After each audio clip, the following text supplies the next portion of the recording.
Huh. Guess it's been a while since I watched Ratatouille. Oh. Yellow. You're late! Hey, I have a valid excuse this time. That being... Technical difficulties that prevented me from recording gameplay. Fair enough. So, you're gonna mention that the world just... I mean, I could, but... why should I? I don't know. Everyone's doing it. Oh, yeah. After this, are you gonna review Glee on the Wii? No. No. 1,000 times no. I've said this already. Come on. It'll be fun. Well, this is going to be a different kind of review. So far, all of the games I've reviewed, all 2 of them, have been old licensed games that usually tended to lack in quality. But today, I'm going to be reviewing a game that I've been looking forward to for years. 5 years to be exact.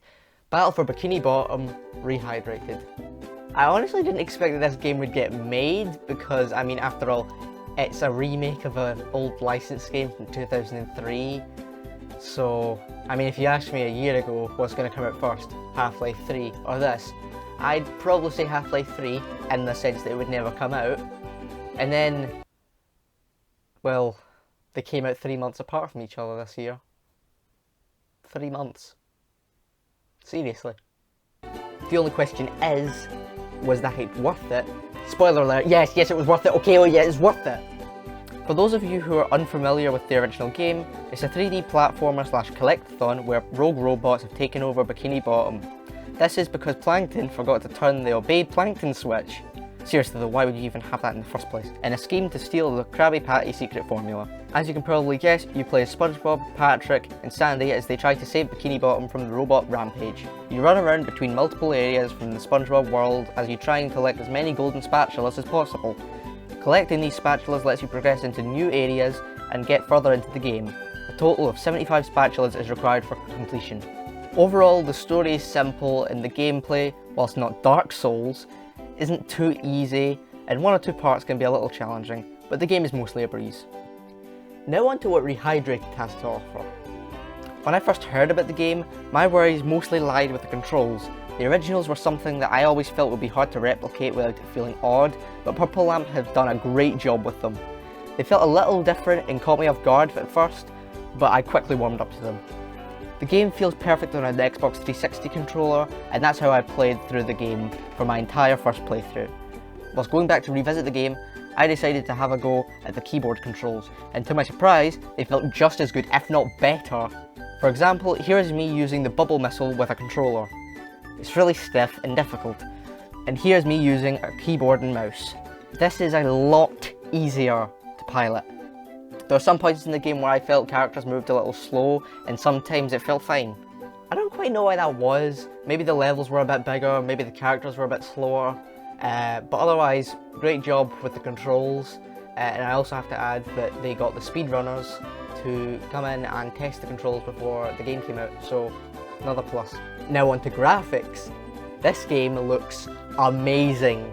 The art style feels like it came right out of the cartoon, and also seems to have a touch of the modern SpongeBob aesthetic to it. I'd say even though it looks great, some levels look a little bright. I first noticed this when I looked at Jellyfish Fields, which, don't get me wrong, looks awesome, but all the purples seem to have been replaced with a really bright pink. I think the pink is fine, but after looking at it for too long it gave me a bit of a headache. Same with levels such as Goo Lagoon or Sand Mountain. They look almost oversaturated. Some of the levels that were near impossible to see in the original are greatly improved. Kelp Forest and Rock Bottom are incredibly easy to navigate and definitely look a lot better than the original. I particularly like the neon signs in Rock Bottom. Models are mostly fine, but I'm a little iffy on SpongeBob's model, but I hear that Nickelodeon themselves told Purple Lamp to use it, so it's not really their fault. Now on to the big addition, the cut content. I was both excited and nervous as to what Purple Lamp would do with this. They added the cut content into the new multiplayer Horde mode, a feature I was quite interested in. What did I think of it? It's... I played some of it with my twin brother, and I don't really get anything out of it. You just move from platform to platform, mindlessly attacking enemies.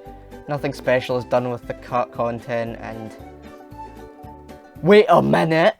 The multiplayer mode reminds me of this. It's boring, sure, and doesn't do anything rewarding. I want something I can be proud of. So yeah, overall, multiplayer is a massive Wait, I can play as Gary? Forget everything I said. This is the best game ever made, 101 out of 10. The game isn't really that long, at least compared to the standard set by most AAA games nowadays. I got through it in under 10 hours on my first playthrough, but the game launched with a glitch that makes it possible to skip straight to the final boss. Look, if you don't believe me, I was able to beat the game in under 10 minutes. Shift even beat the game in 2 minutes and 20 seconds, and has managed to achieve about an hour or so without the glitch. So the community is pretty happy with that. It's actually quite funny, and I thought I may as well mention it because the game has such a massive speedrunning community. Speaking of glitches, on my playthrough I didn't exactly encounter anything game-breaking, though the bungee jumping felt awful. Perhaps it's been fixed, but the controls were either really delayed or not responding at all, only in the bungee jump segments. It was really noticeable. Side note, I think this has been patched.